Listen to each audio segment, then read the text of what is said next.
Bismillahirrahmanirrahim. Allahumma anfa'na bima 'allamtana wa 'allimna ma yanfa'una warzuqna ilma. Alhamdulillah, kembali kita akan melanjutkan pelajaran kita dengan membahas buku Pengantar Ilmu Waris. Pada pertemuan sebelumnya, kita telah belajar tentang hijab hurman, yaitu kondisi di mana ada ahli waris yang dia tidak mendapatkan warisan disebabkan karena keberadaan ahli waris yang lain. Dan hijab hurman terbatas pada 19 orang, 12 orang dari kalangan lelaki dan 7 orang dari perempuan. Di buku saya sebutkan di halaman 177 sampai 179, itu adalah tabel hijab hurman bagi lelaki dan wanita. Dan telah kita sebutkan bahwa sebenarnya prinsip hijab hurman adalah ahli waris yang lebih dekat menghijab ahli waris yang lebih jauh. Ahli waris yang lebih dekat menghijab ahli waris yang lebih jauh. Makna lebih dekat ada dua. Posisi. Lebih dekat karena posisi. Misalnya, anak lebih dekat daripada cucu, sehingga anak menghijab cucu. Kemudian, ayah lebih dekat daripada kakek, sehingga ayah menghijab kakek. Ibu lebih dekat daripada nenek, sehingga ibu bisa menghijab nenek. Ini makna lebih dekat yang pertama. Kemudian makna lebih dekat yang kedua adalah dari sisi hubungan nasab. Dari sisi hubungan nasab atau hubungan pewarisan. Dalam arti jihah atau arah bunuwah lebih dekat dibandingkan arah ukhuwah. Menjadi keturunan, anak dan seterusnya ke bawah lebih dekat dibandingkan saudara. Sehingga anak bisa menjadi hijab bagi saudara. Ubuwah, arah ayah, lebih dekat dibandingkan arah saudara. Sehingga ketika ada ayah, maka saudara nggak dapat warisan. Kemudian arah ukhuwah lebih dekat dibandingkan arah umumah. Karena itu ketika ada saudara, maka paman nggak dapat. Demikian pula kedekatan dari sisi status nasabnya ke mayit. Sehingga sekandung lebih dekat dibandingkan sebapak. Karena itu saudara sekandung, dia bisa menghijab saudara sebapak. Paman sekandung bisa menghijab paman sebapak. Dan begitu seterusnya. Teori yang sama juga berlaku untuk hijab hurman bagi wanita, yang jumlahnya ada 7 orang. Kita coba tampilkan hijab hurman bagi wanita. Hijab hurman bagi wanita di halaman 178. Pertama yang saya sebutkan adalah bintul ibn. Bintul ibn terhijab dengan keberadaan ibn, anak laki-laki, dan 2 anak perempuan. Bintul ibn bisa terhijab dengan anak laki-laki dan 2 anak perempuan. Berikutnya adalah nenek satu. Nenek satu adalah ibunya ayah. Ibunya ayah. Dia terhijab dengan keberadaan ibu. Nenek satu, ibunya ayah, terhijab dengan keberadaan ibu. Nenek dua, ibunya ibu, terhijab dengan keberadaan ibu juga. Sehingga semua jaddah, semua nenek, jaddah, semua nenek baik dari arah ayah maupun dari ayah ibu, dari arah ibu, semuanya terhijab dengan keberadaan ibu. Kemudian yang keempat, saudari kandung, ukhtun syakikah. Dia bisa terhijab dengan adanya ibn, dengan adanya anak laki-laki, atau ibnul ibn, cucu laki-laki dari anak laki-laki. Dan ayah, serta kakek, menurut pendapat yang lebih mendekati, Selanjutnya adalah ukhtun li'ab, saudari seayah. Terhijab dengan ibn, ibnul ibn, dengan ayah dan kakek menurut salah satu pendapat, dengan akh syakik, ukhtun syakikoh, jika dia menjadi asobah ma'al ghair. Menjadi asobah ma'al ghair, berarti di situ ada anak perempuan atau cucu perempuan dari anak laki-laki. Dan dua ukhtun syakikoh jika tidak dibersamai oleh saudara laki-laki yang mengangkatnya. Jika tidak dibersamai oleh saudara laki-laki yang mengangkatnya. Ya. Di sini saya kasih dalam kurung akh mubarak. Akh mubarak, saudara yang memberkahi. Dan insya Allah nanti kita akan bahas apa itu akh mubarak. Selanjutnya adalah saudara perempuan seibu, ukhtun seibu, di sini li'um ya. Kalau di buku tertulis li'ab, Anda ganti li'um. Ini ada typo di nomor 6. Di nomor 6 yang benar itu li'um, bukan li'ab. Saudara perempuan seibu. Bisa termahjub dengan ibn, ibnul ibn, bin, bintul ibn, ayah dan jad. Atau gini, semua saudara dan saudari perempuan, semua saudara seibu, bukan saudara perempuan. Semua saudara seibu itu bisa terhijab dengan far'un waris. Dengan semua keturunan mayit yang mendapatkan warisan. Baik, kemudian yang ketujuh adalah mu'tiqah, wanita yang membebaskan budak. Dia bisa menjadi terhijab jika ada keluarga budak yang menjadi asobah.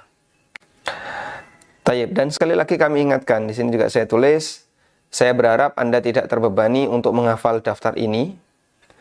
Karena jika Anda perhatikan, intinya kembali kepada prinsip bahwa ahli waris yang lebih dekat menghijab ahli waris yang jauh. Ya. Kemudian,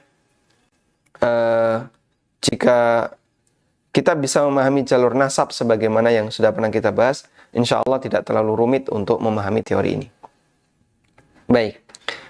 Kemudian tadi kita sampaikan tentang akh mubarak. Akh mubarak. Akh mubarak, saudara laki-laki yang memberkahi. Sehingga dia mengangkat status saudarinya.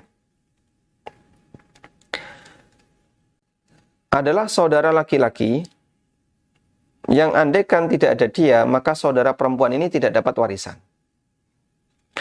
Contoh ya, si A meninggal, ahli warisnya 2 anak perempuan, cucu lelaki dari anak lelaki ibnul ibn, cucu perempuan dari anak lelaki bintul ibn.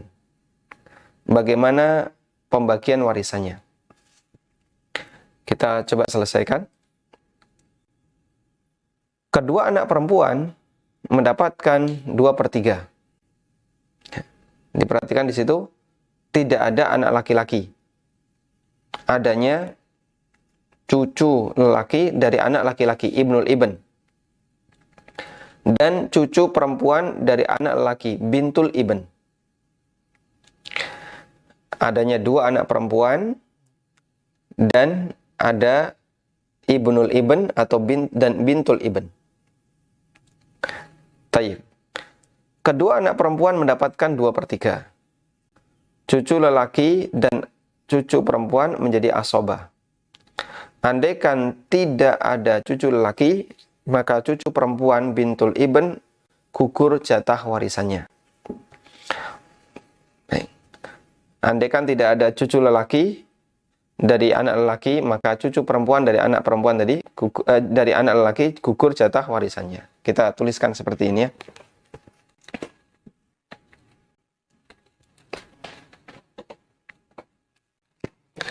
Jadi kalau misalnya ada kasus ya, si A meninggal dan dia punya beberapa anak ya, X, kemudian Y, lalu Z. lalu P.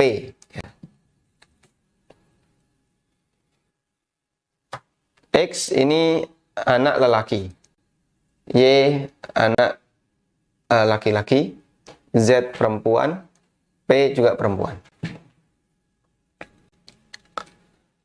X meninggal pada tahun 2010 dan dia punya anak laki-laki, punya anak F laki-laki. Y meninggal pada tahun 2011. Dia punya anak perempuan. Punya FG, ini perempuan. Nah, kemudian di sini si A meninggal tahun 2015. Nah, urutannya kayak gini ya. Maka siapa ahli warisnya? Ahli warisnya adalah 2 anak perempuan, kemudian F dan G. Baik. Andaikan tidak ada F, G ini mahjub dengan keberadaan 2 anak perempuan. Namun ketika ada F, maka G terangkat, keduanya menjadi asobah, mendapatkan asobah. Sehingga posisi G yang merupakan perempuan, dia menjadi asobah bil ghair. Jadi pembahasan kita di titik ini ya, G.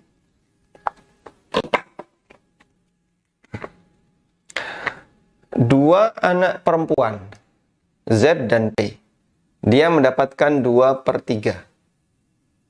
Anak perempuan lebih dari 1 dapat 2/3. Ada? Kemudian di posisi GP, G, di posisi G, andai tidak ada F, tidak ada F yang itu merupakan lelaki, maka dia tidak dapat warisan. Tidak dapat warisan. Sudah? Karena ada F yang merupakan lelaki, maka G, P, dan F, L menjadi asobah.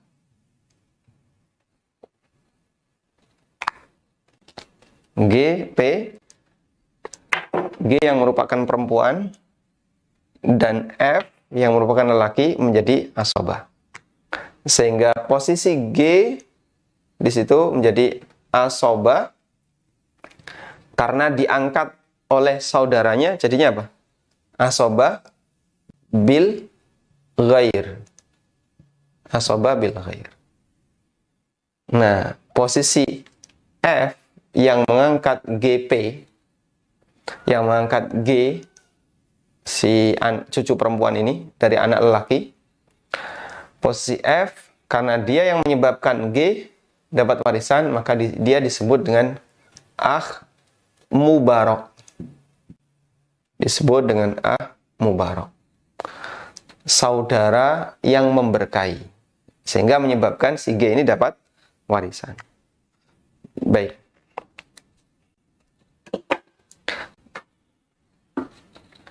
Kita coba lihat, saya sediakan latihan soal ya.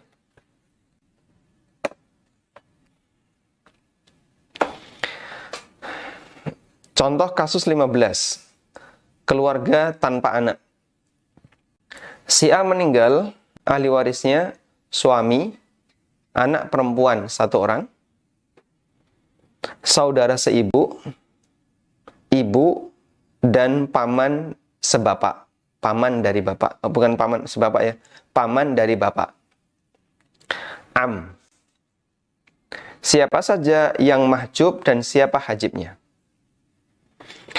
Suami maupun istri, sudah kita sampaikan, posisi dia tidak pernah termahjub dan tidak bisa jadi hajib. Kemarin kita sebutkan satu contoh soal, kita sampaikan ke para pemirsa. Ada kasus, ya. Apa kemarin? Sudah lupa ya? Kemudian saya tanya, siapa yang menjadi hajib? Ada yang jawab, suami. Jadi suami tidak pernah jadi hajib. Sehingga keberadaan suami tidak sepeser pun menghilangkan hak warisan ahli waris yang lain. Ahli waris dari nasab. Anak perempuan, dia tidak mungkin termahjub karena dia sangat dekat dengan mayit. Sehingga pasti dapat. Saudara seibu. Nah, saudara seibu, kalau kita lihat di tabel, saudara seibu bisa termahjub dengan far'un waris. Far'un waris itu semua keturunan yang mendapatkan warisan. Berarti saudara seibu termahjub dengan siapa? Dengan anak perempuan. Ibu nggak mungkin termahjub. Dia dekat dengan mayit. Paman dari bapak, dia di posisi ini, karena kanan kirinya semuanya perempuan, maka paman dari bapak dapat, sehingga nanti statusnya sebagai asobah. Baik. Sehingga di sini saya sebutkan, suami, anak perempuan, dan ibu tidak bisa termahjub. Paman menjadi asobah, mendapatkan sisa. Yang termahjub adalah saudara seibu, hajibnya adalah far'un waris, anak perempuan, yang merupakan keturunan dari mayit. Baik, semoga bisa dipahami ya. Kita kasih soal ya.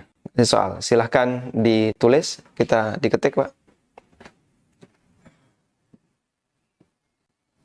Oke. Misalnya si X meninggal,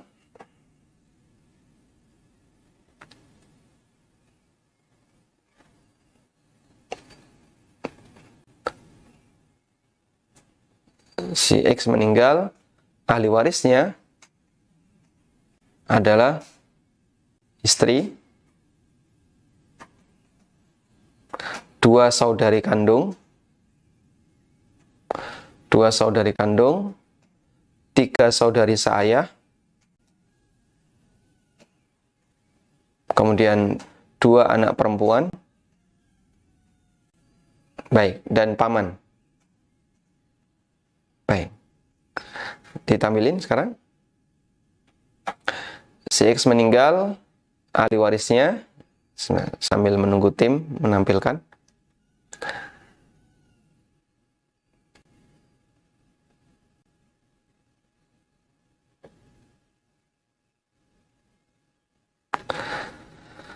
Si X meninggal, ahli warisnya adalah istri, dua saudari kandung, dua saudari seayah, dua anak perempuan, dan paman. Tiga saudari seayah dan dua anak perempuan dan paman. Siapa ahli warisnya, siapa yang dapat warisan, dan siapa yang mahjub.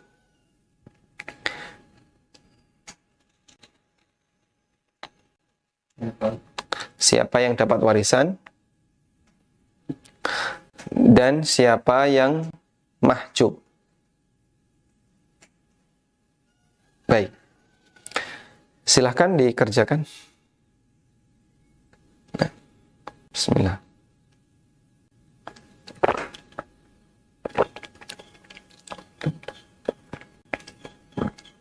Waktunya berapa menit ini? 2 menit ya. 2 menit.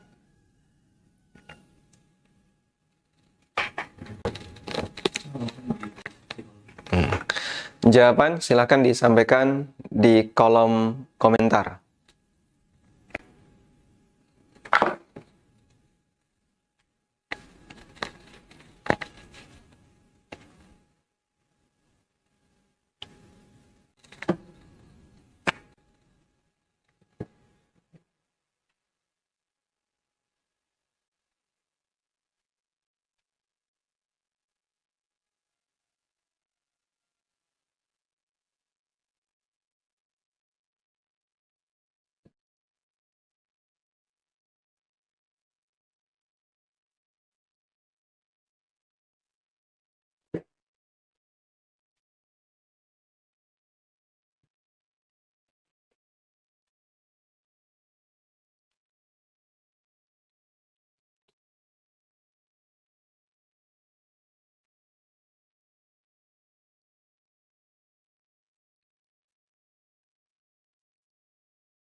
Sudah ada yang jawab? Udah banyak yang jawab ya?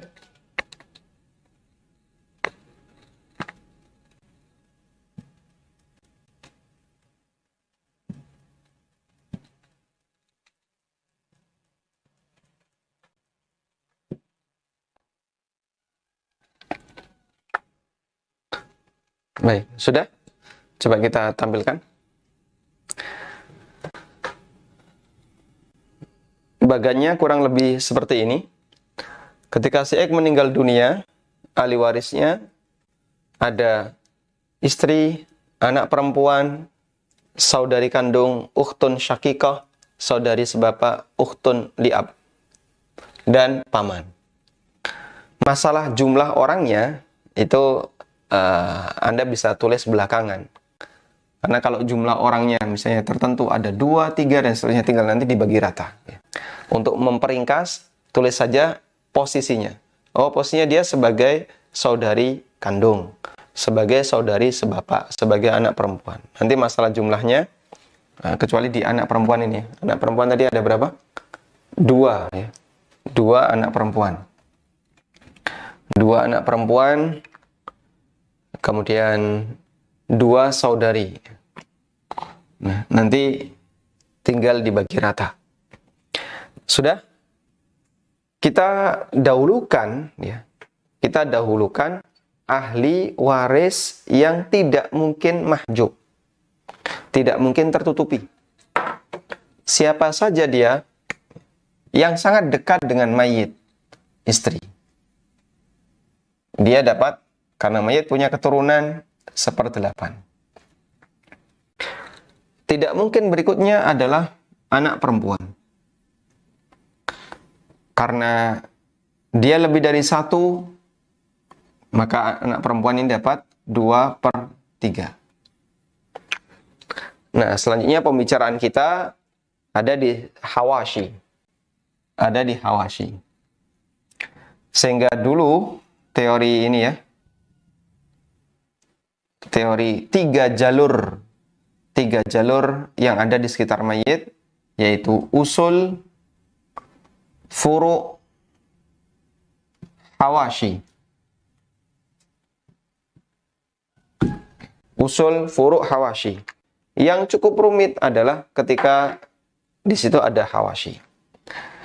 Ketika di situ ada hawashi. Ya. Usul dan furu' dia tidak mahjub, sehingga kita dahulukan. Demikian pula istri, ya. Istri atau suami. Ini kita dahulukan karena mereka tidak mungkin mahjub. Baik, dari kasus ini saudari ab, dia lebih jauh daripada yang syakikah. Maka dia mahjub dengan keberadaan syakikah. Tidak? Paman dengan saudari kandung termahjub atau tidak? Dalam penjelasan di hijab hurman, kita menyampaikan bahwa jika ada asobah ma'al ghair, maka paman tidak dapat warisan. Nah, terjadi asobah ma'al ghair tuh. Di mana? Saudari kandung ketemu dengan anak perempuan. Ini sehingga saudari kandung menjadi asobah ma'al ghair. Jadi asobah ma'al ghair. Mendapatkan sisa disebabkan karena ada anak perempuan. Maka ini dapat sisa. Saudari kandung dapat sisa. Sedangkan paman dia termahjub. Baik. Anda bisa lihat di buku di hijab hurman, tetap di situ.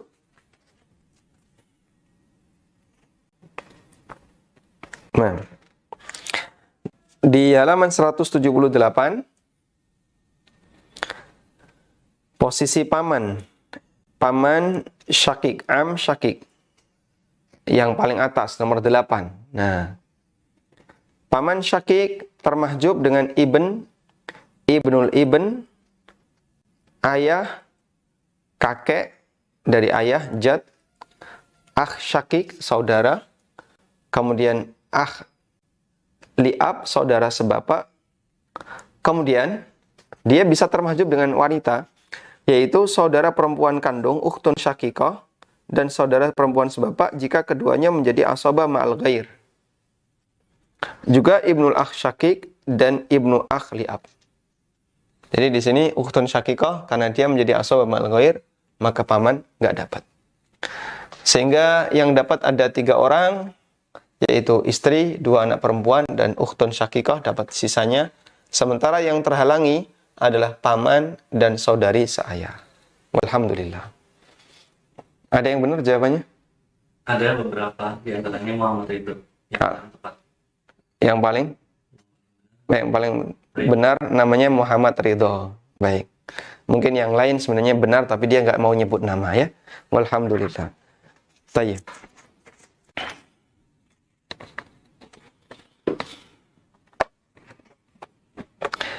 Selanjutnya kita coba baca soal latihan.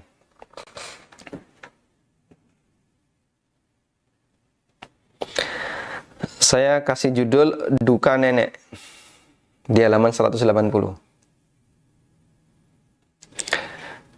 Ketika Wati meninggal, keluarga yang berduka adalah neneknya yang merawatnya. Di antara ahli waris Wati ada ibu, saudari kandung, saudara lelaki seayah, dan keponakan dari saudara lelaki kandung. Siapa saja yang mahjub dan siapa hajibnya, siapa yang tertutupi dan siapa yang menutupi. Wati ini meninggal, ya mungkin masih di usia remaja atau masih di usia atau belum menikah ya, masih dirawat oleh neneknya. Baik, kerabat yang dekat menjadi hajib bagi kerabat yang jauh, itu prinsip. Wati tinggal di rumah nenek, tidak ikut ibunya. Sudah? Berarti yang paling dekat dengan Wati siapa? Yang paling dekat dengan Wati secara fisik nenek, tapi secara nasab ibu. Kerabat yang paling dekat dari sisi nasab menjadi hajib penghalang bagi kerabat yang jauh. Karena itu nenek termahjub dengan ibu. Dan keponakan dari saudara lelaki kandung termahjub dengan saudara sebapak. Sehingga di posisi ini ya, yang mendapatkan warisan adalah 1 ibu, 2 saudari kandung, ya. Kemudian saudara lelaki seayah dan keponakan dari saudara lelaki kandung termahjub dengan keberadaan saudara lelaki seayah. Baik. Kalau ditulis warisannya berapa itu? Ibu dapat? Ibu jika ada saudara maka beliau dapat 1/6.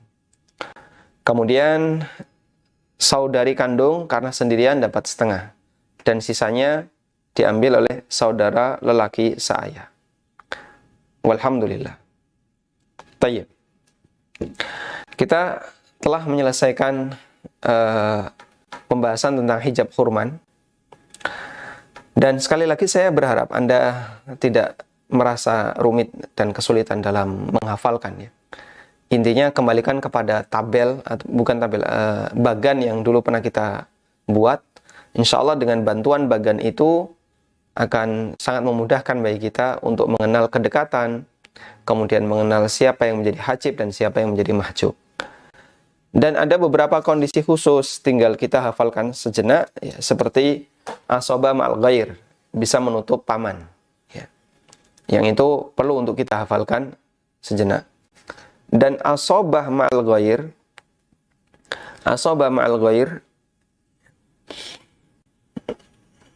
itu mulai menjadi hijab untuk keberadaan ibnul akh syakik. Asobah ma'al ghair menjadi hijab mulai dari sejak ibnul akh syakik di halaman 177. Sehingga kalau kita buat urutan ya, urutan tabel seperti dulu, urutan bagan kayak dulu ya. Mayit,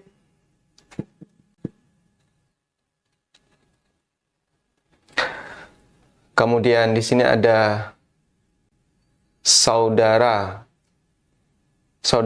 kandung, kemudian ada saudara sebapak, ada saudara seibu.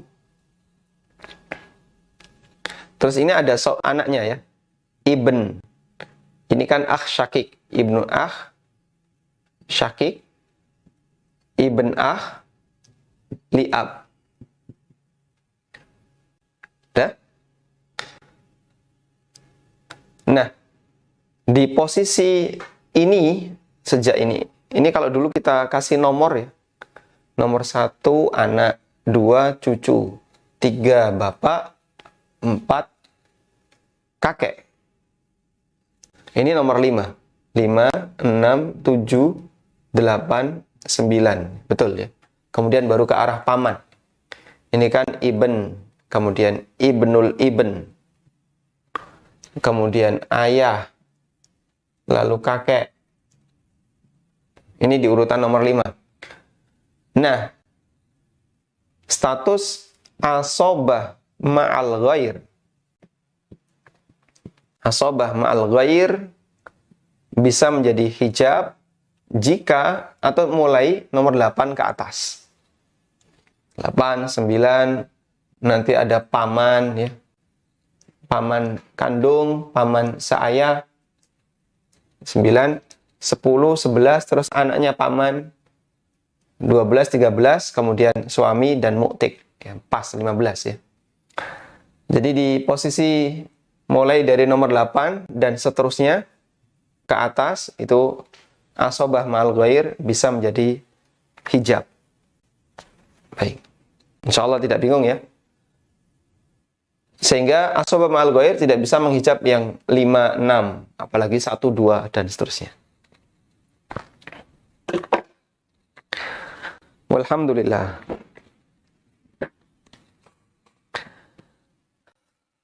Baik.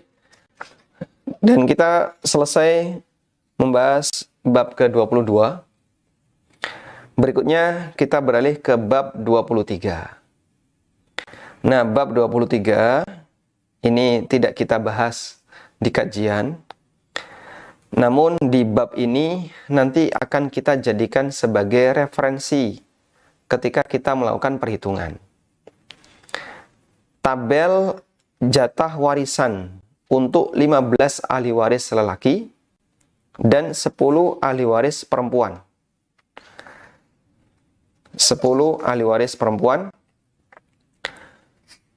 Yang ini adalah merinci dari 15 ahli waris yang dulu pernah kita sampaikan ya, dalam bagan, terus mereka dapat berapa. Lalu siapa hajibnya? Siapa yang berpotensi membuat mereka tertutup? Ada? Baik lelaki maupun perempuan. Tayyib.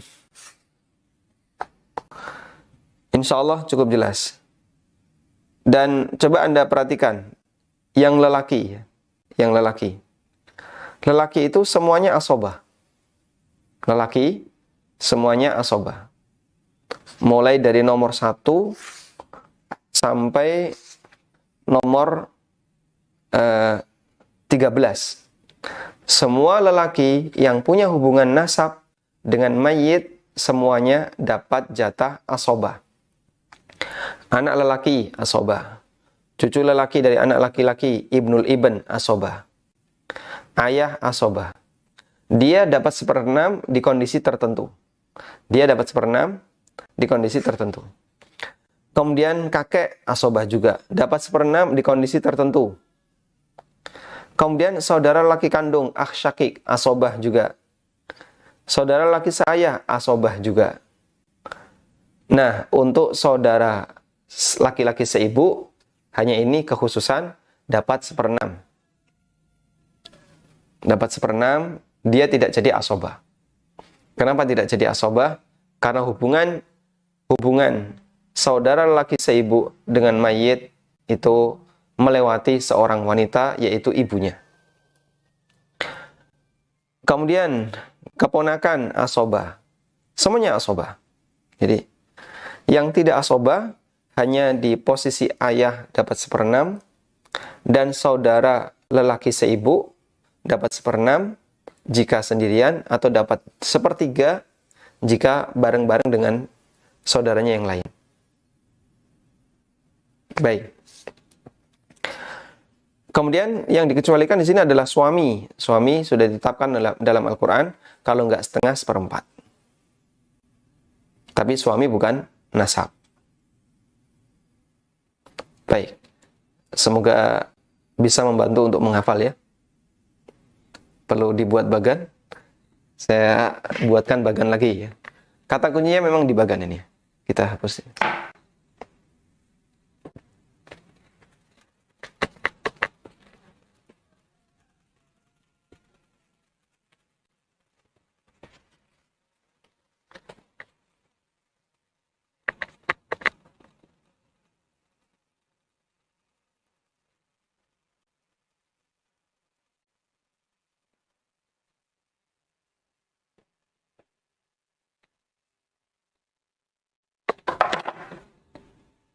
Kita buat bagan lagi ya. Mayit.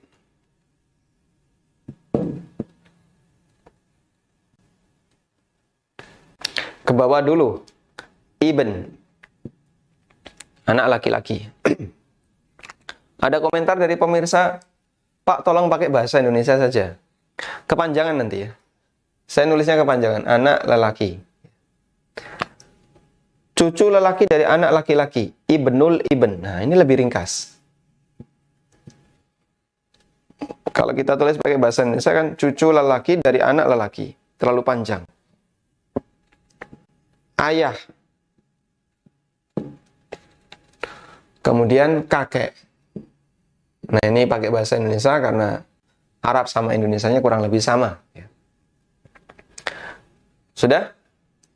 Setelah usul, setelah furu, usul, bunuwah, ubuwah, selanjutnya ukhuwah. Saudara, kandung, syakikoh. Nah, saudara kandung, sebapak, liab. Kemudian, saudara kandung, seibu, Terus anaknya, ibnu syakikoh. Anaknya ini juga ibnul liab. Nah, yang ini anaknya tidak ada. Kenapa? Karena anaknya ini dzawil arham. Anaknya saudara seibu itu dzawil arham, sehingga dia nggak dapat warisan. Selanjutnya naik ke paman. Paman itu paman sekandung, syakikoh, dan paman sebapak, liab. Terus anaknya ibn syakikoh, anaknya ini juga ibn liab. Baik. Sudah? Jumlahnya ada berapa ini? Jumlahnya harus 13. Jumlahnya harus 13. 1. Pak, mayit kok dihitung loh? Salah ya. Anda jangan ngitung mayit. 1. Ibn. 2. Ibnul ibn. Cucu laki-laki dari anak laki-laki. 3. Ayah. 4. Kakek. 5. Saudara lelaki sekandung. 6. Saudara laki sebapak. 7. Saudara seibu. 8. Saudara anak dari saudara laki sekandung. 9. Anak dari saudara laki sebapak. 10 paman sekandung 11. Saudara laki-laki sebapak. 12 anak dari paman sekandung, 13 anak dari paman sebapak. Baik. Lelaki yang berada di sekitar mayit, yang dapat warisan, ada 13 orang. Jika ini kumpul semuanya ada, yang dapat cuman 2, anak laki-laki dan ayah. Jika kumpul semua. Gitu ya. Lah kenapa kok yang lain ditulis? Yang lain kan daftar ahli waris.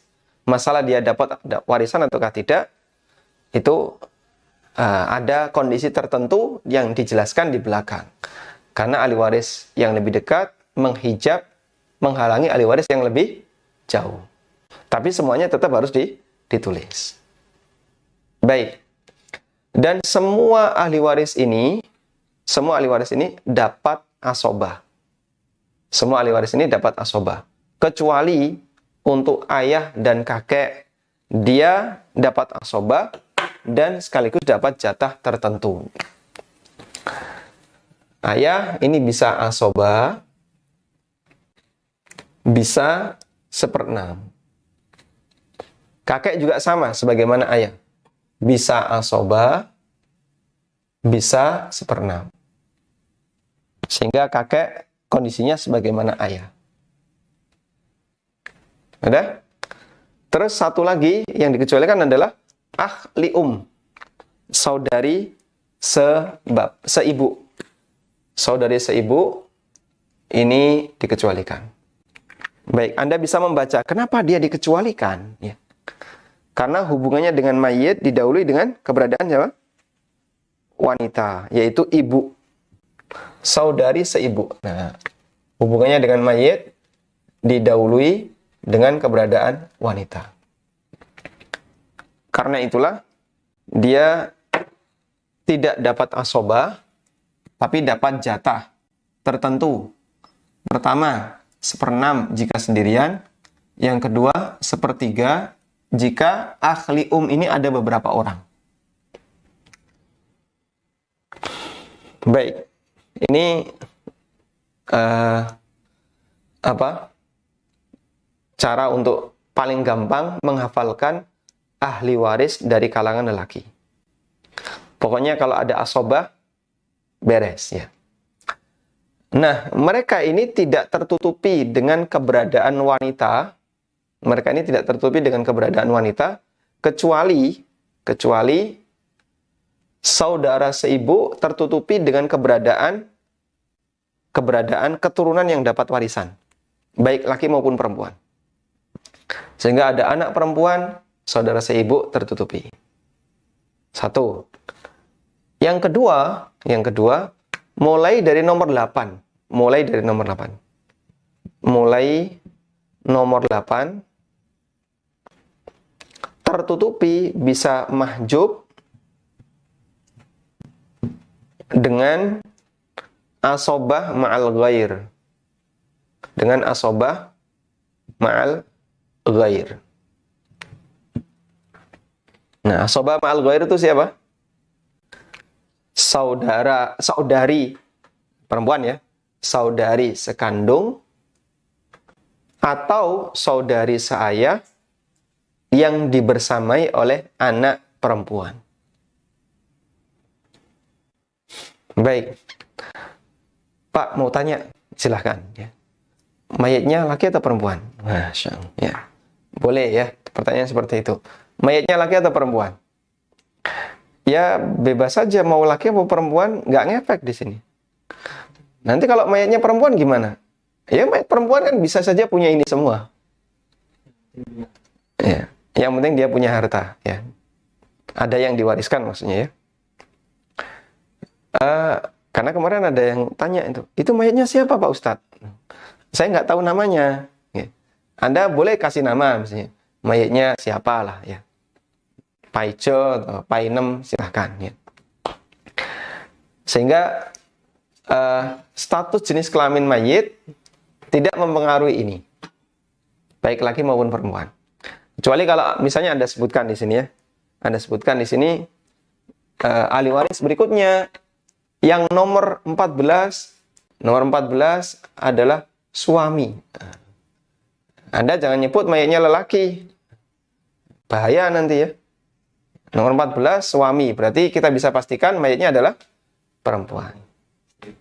Nah, tapi kalau di sini istri, berarti mayatnya lelaki. Baik, nah untuk suami dan istri ini dapat jatah tertentu. Allah kasih jatah ada 3 angka ya. Setengah, 1/4, 1/8. Hanya di 3 angka ini. Hanya di 3 angka ini, setengah, 1/4, 1/8. Sehingga suami, meskipun dia lelaki, dia nggak dapat asobah. Sementara ini semuanya dapat asobah, kecuali yang saya kasih lingkaran biru. Saya kasih lingkaran biru. Ada yang dia double, bisa dapat asobah dan jatah tertentu.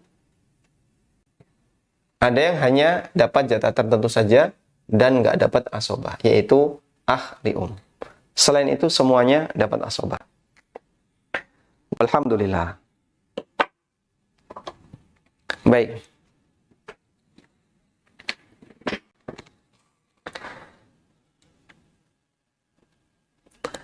Dan Anda bisa perhatikan di bagian syarat ya. Jatah warisan asobah, syaratnya apa? Siapa hajibnya? Nah, syarat untuk yang lelaki itu tidak ada ahli waris yang lebih dekat. Alhamdulillah, insya Allah cukup mudah untuk dihafal insya Allah. Baik. Nah, selanjutnya adalah ahli waris perempuan. Ada 10. Ada 10. Cara memahaminya tidak jauh berbeda dengan ahli waris lelaki. Anda bisa buat tabel, bisa buat bagan, bukan tabel, bagan seperti yang tadi kita lakukan untuk yang lelaki. Anda buat bagan dan Anda perhatikan nanti ya, yang dekat menghalangi yang jauh. Nah, terus untuk perempuan tidak ada yang dapat asobah kecuali saudari ya. Kecuali saudari yang dibersamai oleh perempuan yang lain, yaitu anak perempuan. Jadi status perempuan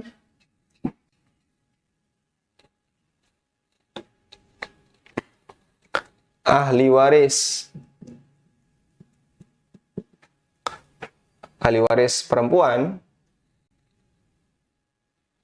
itu tidak ada yang dapat asobah kecuali pada 2 keadaan. Kecuali pada 2 keadaan. Pertama, menjadi asobah bil ghair. Asobah bil ghair. Nah, kalau asobah bil ghair ini berarti ditolong oleh lelaki. Ditolong oleh ahli waris laki-laki, gitu ya.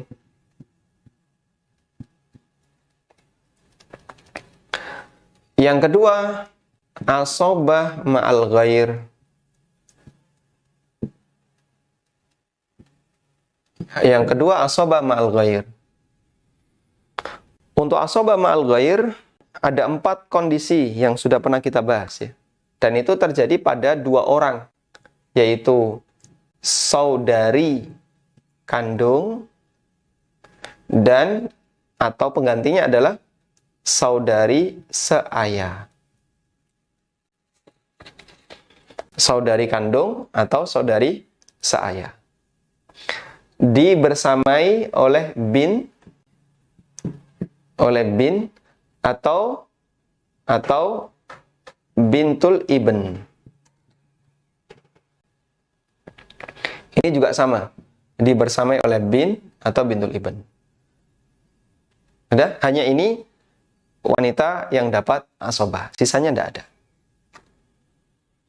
Maka Anda cukup menghafalkan kondisional ini ya. Nah, kondisional ini fenomena yang hanya kondisi tertentu ini, sisanya nanti dia mendapatkan jatah tertentu.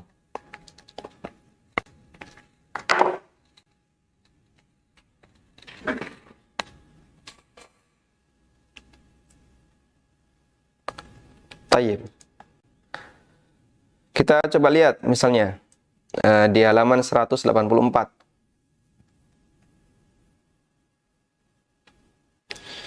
Anak perempuan bint dapat setengah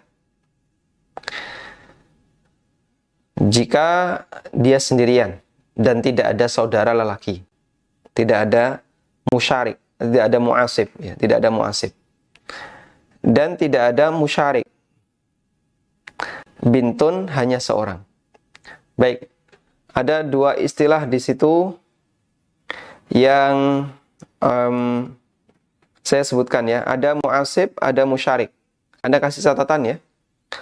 Muasib adalah ahli waris lelaki yang satu liting dengan dia. Musyarik adalah ahli waris perempuan yang satu liting dengan dia. Sehingga kalau ada musyarik itu berarti jumlahnya lebih dari satu gitu aja. Misalnya anak perempuan 2, nah, berarti mereka musyarik. Anak pertama mendapatkan musyarik anak kedua dapat musyarik anak pertama. Tayyib. Kemudian dapat asobah jika ada saudara lelakinya. Cucu perempuan kondisinya juga sama, persis sebagaimana anak lelaki. Hanya saja ada satu keadaan di mana cucu perempuan dapat 1/6, ya. Takmilatan lisulusain, sebagai penggenap agar menjadi 2/3. Dan kondisinya adalah tidak ada muasib, tidak ada ibnul ibn. Yang kedua, ada satu anak perempuan bin yang mendapatkan jatah setengah. Ketika ada bin mendapatkan jatah setengah, maka bintul ibn mendapatkan 1/6 sebagai penggenap agar menjadi 2/3. Hajibnya adalah anak lelaki yang lebih tinggi kedudukannya. Yang kedua, anak perempuan yang jumlahnya 2 ke atas. Ya.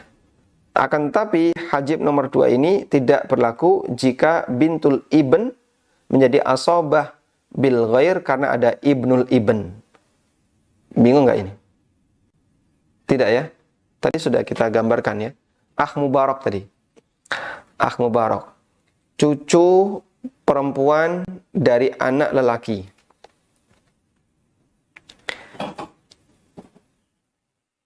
Gimana? Kita tuliskan lagi ya. Baik. Fokus di halaman 185. Fokus di halaman 185 bagian atas.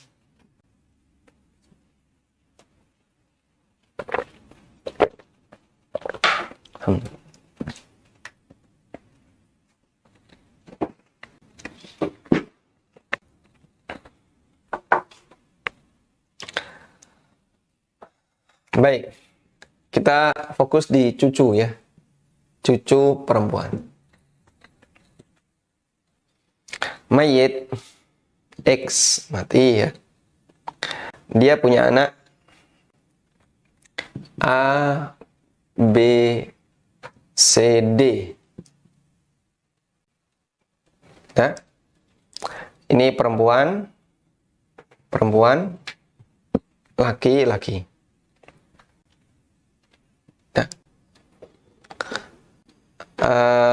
A punya anak P, ini juga perempuan. B punya anak Ki, ini perempuan juga. C juga punya anak perempuan. R perempuan. Ini S perempuan. Baik. Ini laki-laki, anaknya perempuan semua. Sudah?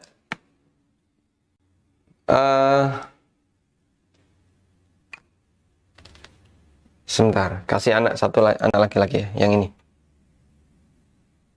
Ini perempuan. Baik, saya ganti ya. R ini laki-laki. Biar nanti ada asobah bil ghair. Kita, karena ini sifatnya ada banyak pilihan, berarti kan kondisional ya. Jika ini, maka dia dapat seperti ini. Jika ini, dapat seperti ini, dan seterusnya. Baik. Kalau ini semuanya hidup, ketika X mati, semua ini hidup. Maka yang dapat warisan siapa? A sampai D. Yang bawah ini nggak dapat sama sekali. Karena tertutupi dengan anak laki-laki. Baik. Kemudian, jika anak laki-laki nggak ada, ini sudah mati duluan, D juga sudah mati duluan. Lalu tersisa seperti ini. Tersisa seperti ini. Ada 2 anak perempuan dan beberapa cucu. Dan beberapa cucu. Sudah.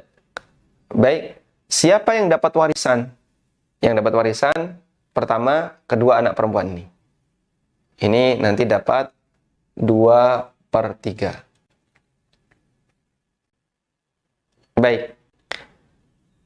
Andai ya tidak ada R nggak ada.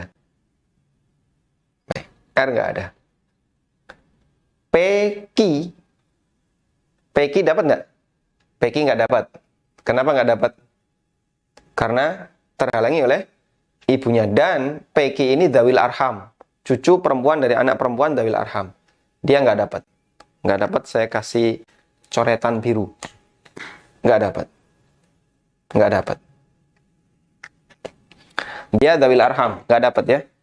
Fokus di anaknya C dan D. Andaikan ya, R, anak lelaki, cucu lelaki dari anak lelaki, ini nggak ada, maka S nggak dapat warisan. Andaikan R nggak ada, S nggak dapat warisan. Kenapa? Terhijab dengan keberadaan 2 anak perempuan. Tapi ketika R ini ada, ya, R ini masih hidup saat X meninggal. Maka, ya, maka R mengangkat S sehingga S dapat warisan. Maka R disebut apa tadi? Akh mubarak. Ini disebut akh mubarak. Saudara yang memberkahi. Gabungan R dengan S ini menjadi asobah, ya, dapat asobah,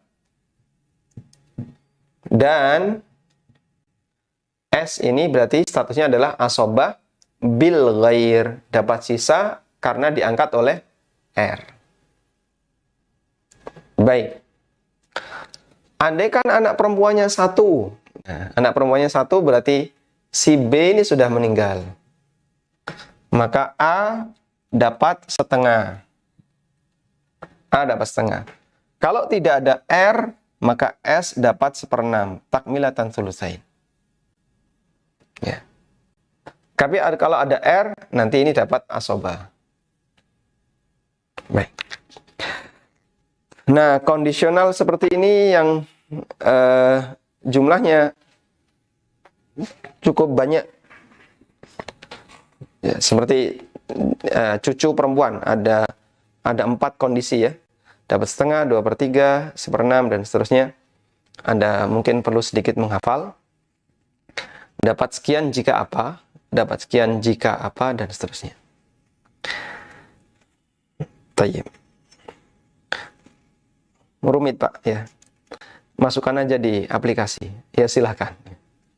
Anda boleh menggunakan aplikasi, tapi kita belajar, salah satu di antara manfaat besarnya adalah ada basic yang bisa kita dapatkan untuk memahami aplikasi ini, kenapa jalannya kayak gini, kenapa dapat hasil seperti ini.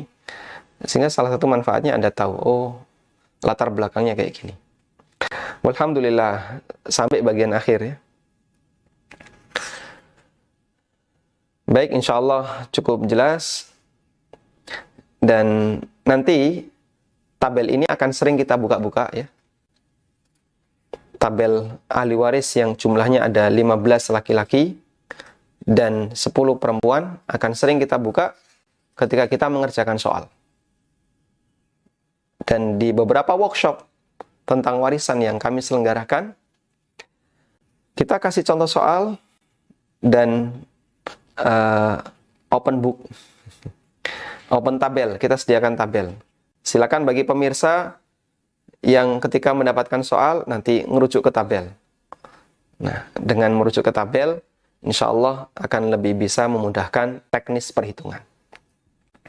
Wallahu ta'ala alam, demikian yang bisa kita sampaikan. Semoga menjadi kajian yang bermanfaat. Wassallallahu ala nabiyyina Muhammadin wa ala alihi wa sahbihi wasallam.